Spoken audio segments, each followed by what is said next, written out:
예, 안녕하세요. 뭐 선거 결과를 두고 뭐 마치 윤석열 정부의 리더십이 이제 다 망한 것처럼 막 떠드는데, 실제로는 의석수도 좀 늘고 아마 득표율도 조금 21대에 비해서 늘었을 겁니다. 제가 득표율 계산은 좀 따로 좀 차분하게 하고 있는데요. 이게 그러니까 어떤 우리들의 인지 속에서 뭔가를 이렇게 현실을 만드는 거예요. 이 여러 세력이 힘을 합쳐서 조중동서부터 이제 종중 좌빨까지. 저는 윤석열 대통령 레임덕은 잘 안 올 거다. 그게 왜 그러냐면, 이게 지금 지구 세계가 돌아가는 방향과 그, 싱크돼 있기 때문에, 그러니까 반중, 예, 탈중국과 이게 싱크돼 있어가지고 이게 그렇게 레임덕이라든지 정치익이 잘 안 온다. 그거 흔들려고 해봐야 참 흔드는 사람은 수고할 뿐이다. 뭐 이렇게 저는 좀 속편하게 생각하는 편입니다. 예, 그 얘기를 오늘 좀 드리고자 합니다. 뭐 예를 들어서 이제 MTN 같은 데서도 윤석열 정부의 정책에 뭐 급제동 걸린다. 뭐 이렇게 이제 뽑았는데, 무슨 정책이 급제동 걸리지? 그러니까 금투세 폐지 정책이 급제동 걸린다는 거예요. 금융투자소득세는 이제 주식, 채권, 펀드, 파생상품 등에 투자해서 얻은 소득이 일정액을 넘으면 거기에 20에서 25% 추가 과세를 하는 그런 세제죠. 이거를 이제 폐지하겠다. 그래서 금융투자를 활성화시키겠다. 뭐 이런 건데, 가진 사람들을 위해서 하는 조치죠. 그러니까 이거는 뭐냐면, 그렇게 해서 금융투자가 활성화되면 그것이 결국은 낙수 효과를 일으켜서 기업 활동을 활발하게 하고, 기업 활동이 낙수 효과를 일으켜서 다시 서민한테도 이게 혜택이 돌아간다. 이런 이제 공급 사이드, 그걸 이제 공급 사이드라고 보통 하죠. 서플라이 사이드 경제학. 그리고 조금 이제 헐뜯어서 표현하면 시장에 맡겨놓으면 된다. 정부의 역할은 좀 축소하는 게 좋다. 이런 시장 만능주의, 리버테리아니즘이죠. 윤석열 정부가 이런 것이 핵심 정책이 아니에요. 그건 그냥 여러 가지 하는 과정에서 할 수도 있고 안 할 수도 있는 정책이라고. 그러니까 이 MTN에서 뽑은 이 제목만 봐도 윤석열 정부에 별다르게 무슨 브레이크 걸 게 거리가 없는 거야. 뭐 급제동 걸 거리가 없다게. 왜 그러냐면, 미국과 함께하는 한미동맹 강화인데, 한미동맹 강화에 대해서 어떤 강 큰 놈이 나서서 브레이크 걸겠어요? 이재명도 함부로 못하지. 그래서 이게 무슨, 이 사람들이 지금 뭐 소설을 쓰나? 뭐 저는 좀 그런 생각이 드는 거예요. 윤 정부의 대표 정책이 뭔지는 알고 하냐. 이게 국힘이 이걸 못 내세워 갖고 선거 참패한 거 아닙니까? 전선을 못 걷죠. 우린 윤석열과 달라요. 우린 윤석열 아니에요. 이러다가 선거 막 박살난 거죠. 어차피 선거는 지금 윤석열 정부에 대한 중간평가인데, 우린 윤석열과 달라요. 이렇게 가니까 그게 선거가 제대로 되겠어요? 뭐 한동훈이라는 사람이 자기 정치하려고 시도한 거지. 어디랑 짜고서. 예, 솔직히 말하면 그렇죠. 예. 윤 정부의 대표 정책이 뭔지는 아냐. 사람들한테 제가 이 언론한테 묻고 싶은 거예요. 그리고 윤 정부의 약점이 뭔지 아냐. 치적이 분명한 대표 정책은 두 가지입니다. 하나는 외교안보 국방이고요. 다른 하나는 경제예요. 외교안보 국방은 이제 한미동맹, 또 한미동맹, 또 한미동맹. 그래서 그 결과로 한미일 3국 안보 체제까지 가 있죠. 그 다음에 경제는 이게 이제 건전 재정을 기반으로 그러니까 말하자면 정부 지출 많이 늘리지 않고 세계 경제 구조조정 국면, 그 무서운 구조조정 국면을 지금 잘 타고 넘어갔단 말이에요. 3월 달에는 경상수지 흑자가 아마 80억, 90억 달러 될 겁니다. 6월 달에 60몇억, 거의 70억 달러쯤 되거든요. 무시무시한 숫자죠. 매달 그렇게 쌓여가면 1년 지나고 나면은 경상수지 흑자로 1000억 달러인데, 네. 이 두 개가 핵심이에요. 윤 정부의 치적의 대표 정책은. 이 대표 정책에 대해서는 누가 나서서 브레이크를 못 걸어. 건전재정 한다는 걸 어떻게 브레이크를 거냐고. 정부의 예산을 정부가 알아서 알뜰하게 쓰겠다는 거를 국회가 브레이크를 걸 수가 없죠. 그 다음 외교안보 국방도 뭐 저거 브레이크 걸 수가 없죠. 누가 나서서. 그래서 윤 정부가 해온 일을 뭐 특별히 뒷다리 잡거나 할 수도 없고, 윤 정부가 그걸 뭐 브레이크가 걸려가지고 못하게 될 것도 없고 그래요. 윤 정부의 이제 구멍숭숭 약점이 있죠. 이 약점은 주로 이제 교육이나 사회 분야인데 정무 감각이나 전략 개념이 굉장히 없습니다. 왜 그런지 모르겠어. 그러니까 이주호 교육부 장관 저는 영 마음에 안 들거든요. 그 다음에 그 전에 이제 그냥 낙마하고 말았는데 김행 여성가족부 장관 지명자. 어떻게 김행 같은 사람을, 제가 뭐 그 뒷얘기는 안 하겠지만 그 양반이 어떤 사람인지 좀 김행이라는 인간의 그 함량을 아는 사람은 고개를 절레절레 저어요. 김행에 대해서.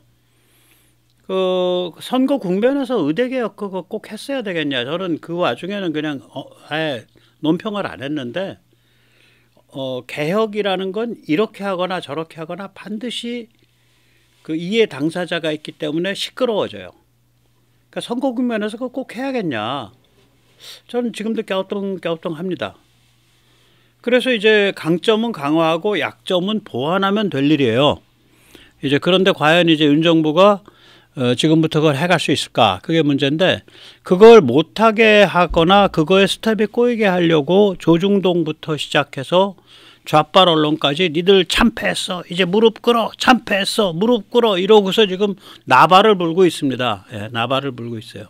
여기서 잠시 세뇌 탈출 자유구독료 부탁 말씀 올리고, 그리고 계속 이어가겠습니다. 아시다시피 세뇌 탈출은 광고가 잘 붙지 않죠. 예, 붙더라도 천천히 붙는 경향이 있습니다.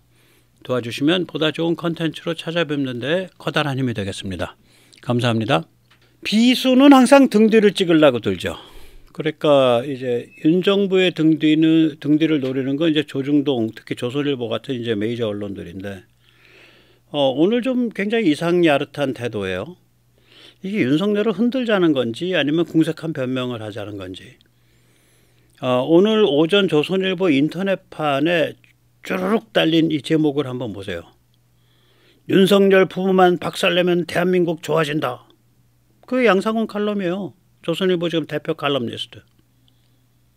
윤 대통령 부부가 모든 문제의 시작과 끝이래.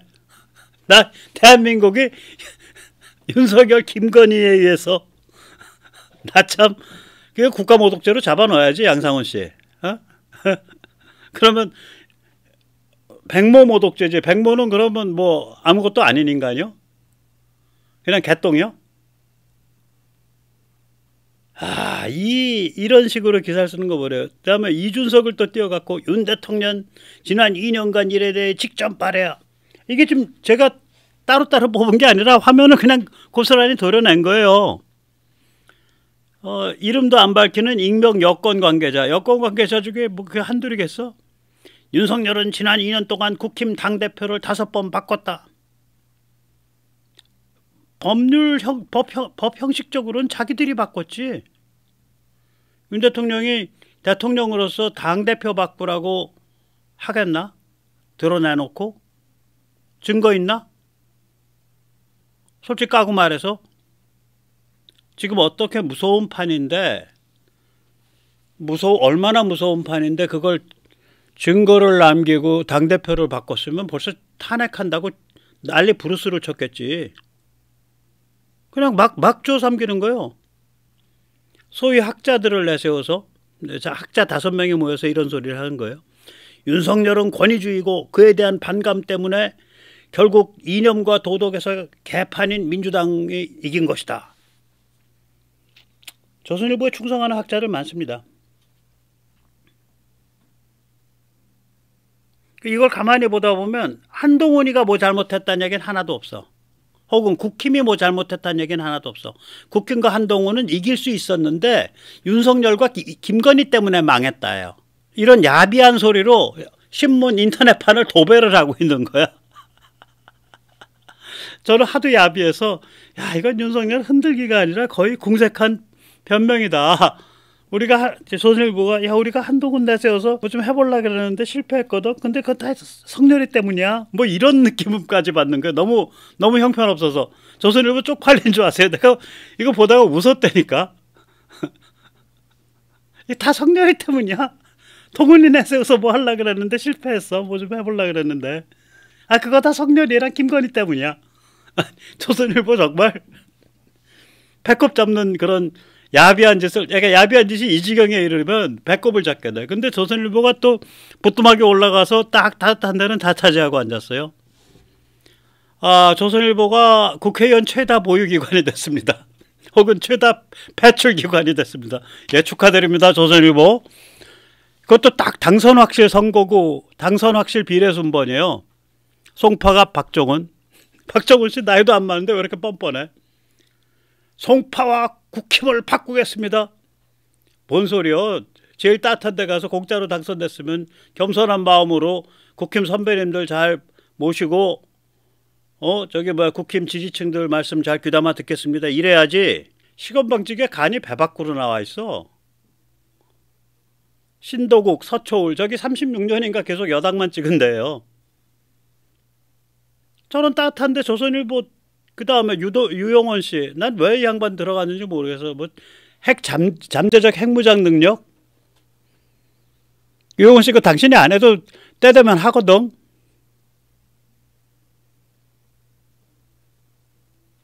비례 12번.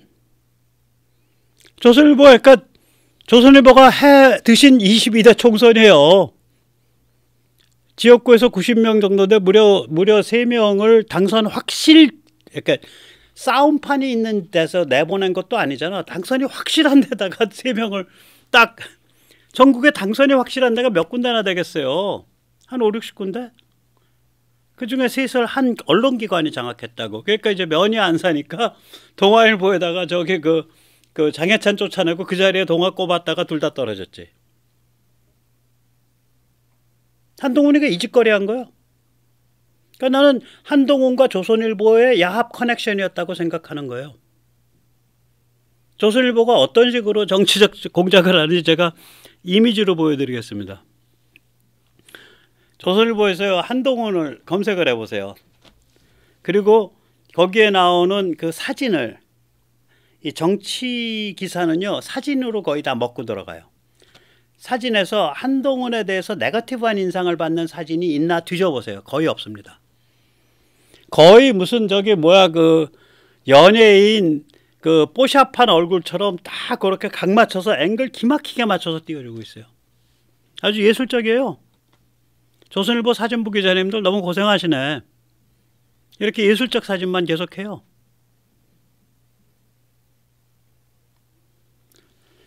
저는 조선일보와 한동훈의 커넥션이 이번 선거 말아먹었다고 봐요. 솔직히 말씀드리면 그렇게 봅니다. 근데 뭐 아무리 말아먹었어도 워낙 해온 일이 있어가지고 21대보단 나아. 참나. 한동훈 씨 고생했어요. 조선일보랑 손잡고 정당 하나 회 처먹느라고. 회를 쳐서 잘 드셨어요? 배가 터지게? 그 다음에 조선일보 무슨 짓 하는지 한번 보세요. 이게 조선일보가요, 김종인이, 이게 어느 때 김종인이에요? 김종인의 일거수일투족을 계속 조명을 해줬어요. 작년 한 7월부터. 계속 조명을 해줍니다. 나 이해가 안 돼. 이해가 안 되죠. 무슨 대단한 무슨 그 사상과 지혜를 가지신 원로인 것처럼 김종인을 조명하면은 이거는 윤정부 흔들기거든. 작년 7월부터 이 짓 한 거예요. 좀 많이 악랄하죠. 좀 악랄해요. 여기가 굉장히 지능적이고 악랄합니다. 저 집. 아마 좀 대가 치를 날이 올 거예요. 언젠가. 이준석 띄운 것도 사실 조선일보죠. 조선일보 안에서 이준석 검색 결과를 지난 12년 거를 해봤어요. 2012년 4월부터 2024년 4월까지 11,808건이 나와요. 그 4,359일입니다. 그럼 하루에 거의 3건인데 이 중에 동명이인들이 있겠죠. 근데 동명이인 중에 유명인이 별로 없으니까 뭐 3분의 2는 이준석일 거라고 추정이 됩니다. 아니면 조선일보 연락해 주세요. 제가 정정해 드릴게요. 윗사진은 파릇파릇한 이준석 2012년이고 지금 사진은 윤석열 말이야, 당신 지난 2년간 무슨 짓 했는지 가슴에 손을 얹고 직접 말해봐! 라고 이제 고함치는 이준석입니다. 예. 조선일보 이런 짓 하고 있는 거죠. 자, 그럼 조중동이 이렇게 등 뒤에서 칼을 찍으면 레임덕이 올까? 저는 안 온다고 보는 거예요. 왜냐하면 등 뒤에서 칼질을 할 때 목표가 있어야 되는데 그 목표점이 별로 없어요. 사실은 조중동이 제일 원하는 거는 중앙정부는 유지하고 의원 내각제로 바꾸는 거죠. 저는 헌법농단이라고 불러요. 저는 개헌이라고 안 부릅니다. 헌법농단입니다. 저는 87년 헌법체계가 아주 좋은 타협적 체계였다고 봐요. 그러니까 대통령 중심제와 의원 내각제적인 성격을 잘 타협시켜서 의회의 권한이 막강하죠. 87년 체제에서. 그래서 그게 괜찮다. 뭐 헌법만 맨날 바꿔서 뭐하냐. 그냥 가자. 이건데. 그래서 제 눈에는 웬만한 헌법 개헌 논의 나오면 다 헌법농단이야. 저는 그렇게 부릅니다. 헌법농단을 성공시키려면 종중세력과 통일전선을 펼쳐야죠. 그런데 헌법농단의 목표와 지향점이 다른 거예요. 조중동 등 수구 기득권 주류 언론의 그 헌법농단 목표는 중앙정부를 유지하고 의원내각제를 가져가는 거고요. 종중의 헌법농단 목표는 중앙정부를 약화 해체시키는 겁니다. 지방분권이란 이름을 내세워서. 그게 문재인하고 조국이 한 거 아니에요. 그래서 헌법 개헌안 발표할 때 법무부 장관도 아니고 일개 비서관이라 그래야 되나? 수석. 청와대 일개 수석인 조국이가 발표했잖아. 비서가. 참 발표하는 그 폼새부터 헌법농단인 거예요. 그게 어떻게 비서가 발표하냐고. 나 참 나라를 아주 저게 천박하고 쌍스럽게 그냥 아유 참 난 조국이는 그거부터 반성하고 해야 돼. 뭔 일 하려면. 거기다가 헌법농단을 시도하다가 실패하면 쥐어터져서 골로 가는 수가 있어요. 이게. 그리고 제가 이제 거듭 말씀드리지만 지금 세계가 돌아가는 이 판세가 대한민국에 뭐 이렇게 헌법농단하고 이거 많이 좋아하는 판세가 아니에요. 대한민국 미국 영향 많이 받습니다. 여기 엄청 받는데요. 그러니까 미국이 뭐 한국에 정치 공작을 한다가 아니라 이게 워낙에 미국이랑 서방 세계에 대해서 개방되어 있는 그런 쪽으로 가고 있기 때문에 거기랑 이렇게 결이 맞질 않으면 큰 사단이 안 벌어져요. 그 트럼프 행정부 때 보세요. 첫 국무장관이 이 머리 빈 그 엑손 회장 틸러슨 아니야. 틸러슨 한국 방문 언제 할게요? 나를 잡았지 미리. 박근혜 대통령 탄핵 인용된 다음에 온다고. 그래서 3월 17일 날 왔어요. 탄핵 인용이 3월 10일이고.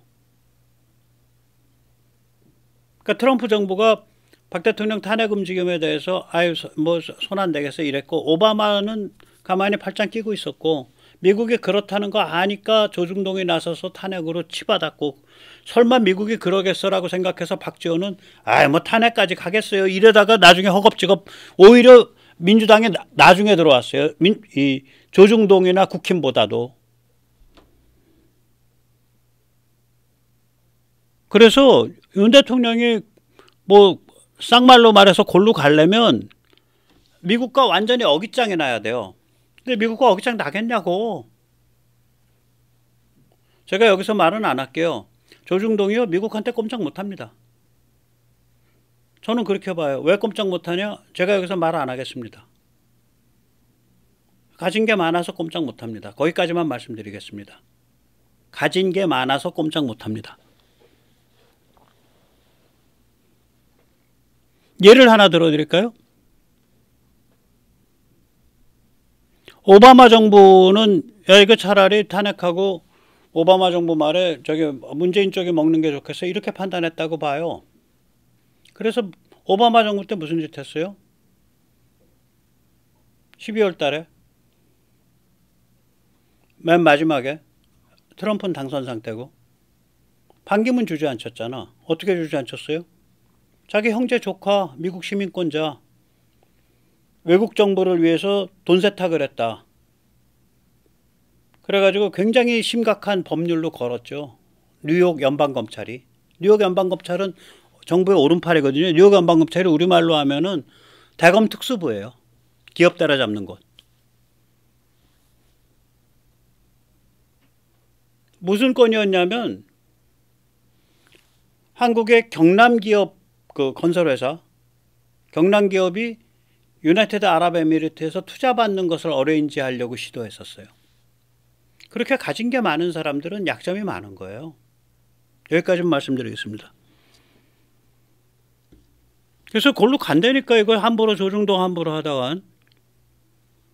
예, 그래서 이게 윤정부가 완전히 윤석열이 완전히 저기 궁지에 몰려서 그냥 파멸되려면 미국과 완전히 수가 틀려야 돼요. 저는 그러지 않은 것 같은데 오늘 제가 청개누설입니다. 이거 제가 이런 데서 좀 개코입니다. 네. 조중동의 불장난이나 음모가 성공을 하려면 트럼프 또 트럼프입니다. 예. 일단 트럼프가 당선돼야 돼요.